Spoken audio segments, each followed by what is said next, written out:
পৃথিবীর সবচেয়ে অসহায় প্রাণী হলো মানুষ।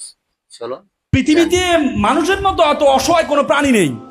তোমরা দেখবে গরু যখন বাচ্চা দেয়, দেখবা বাছুরটা যখন বের হয় তখন দে এক দৌড়, দেখছো কিনা? গরুর বাচ্চা হওয়ার সাথে সাথে দৌড় দেয়, দেখছো?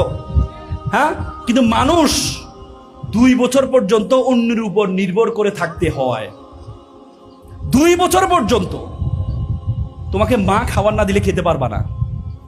কত কষ্ট করে তোমার মা তোমাকে পেটে বহন করেছে, এরপরে যে 2 বছরের কষ্ট, এটি যদি একজন মাকে তুমি না দেখো তখন কখনো বুঝবা না, কখনো বুঝবা না। আমাদের সন্তান যখন দেখি আমরা, তখন মায়ের প্রতি বাবার প্রতি অন্যরকম ভালোবাসা তৈরি হয়।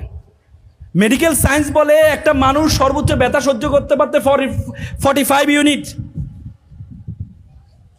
আর মা যখন সন্তান প্রসব করে তখন তার ব্যথার ইউনিট হচ্ছে 55।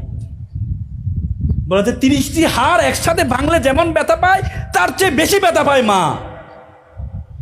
সে মাকে বলো তোমরা আনস্মার্ট।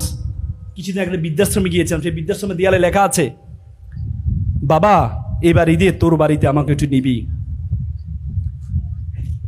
বাবা এবার ঈদে তোর বাড়িতে আমাকে একটু নিবি। কত ভয়ঙ্কর একটি বাক্য ব্যবহার করা হয়েছে, কত ভয়ঙ্কর একটি বাক্য ব্যবহার করা হয়েছে। আমরা মা বাবাকে শিক্ষিত হওয়ার পরে, ইঞ্জিনিয়ার হওয়ার পরে, অ্যাডভোকেট হওয়ার পরে, ডাক্তার হওয়ার পরে, বিসিএস ক্যাডার হওয়ার পরে মা বাবাকে বৃদ্ধাশ্রমে রেখে আসি। এটা বাবাকে বলা হয় এই সূর্যের মতো। সূর্য আমাকে গরম দেয় ঠিক, কিন্তু সূর্য না থাকলে এই পৃথিবীটা অন্ধকার হয়ে যায়। তেমনি তোমার বাবা যদি তোমার জীবনে না থাকে, তোমার জীবনটাও তেমনি অন্ধকার হয়ে যাবে। সে মা বাবাকে তোমরা বৃদ্ধাশ্রমে রেখে আসো, সে বাবাকে তোমরা বৃদ্ধাশ্রমে রেখে আসো, সে মা বাবাকে তোমরা বৃদ্ধাশ্রমে রেখে আসো। ওয়াকফিদ লাহুমা জানাউযুল মিনার রাহমা ওয়াকুল রাব্বিরহামহুমা কামা রাব্বায়ানি সগীরা। এজন্য আল্লাহ আমাদেরকে দোয়া শিখিয়েছে, আল্লাহ আমার মা বাবা আমাকে যেভাবে লালন পালন করেছে, তুমি আমার মা বাবাকে সেভাবে লালন পালন করো, সেভাবে লালন পালন করো।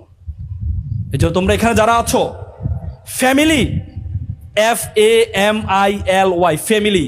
ফ্যামিলি মানে এখন থেকে মনে রাখবো, F for father, A for and, M for mother, I for I, L for love, Y for you, father and mother, I love you, it's called a family.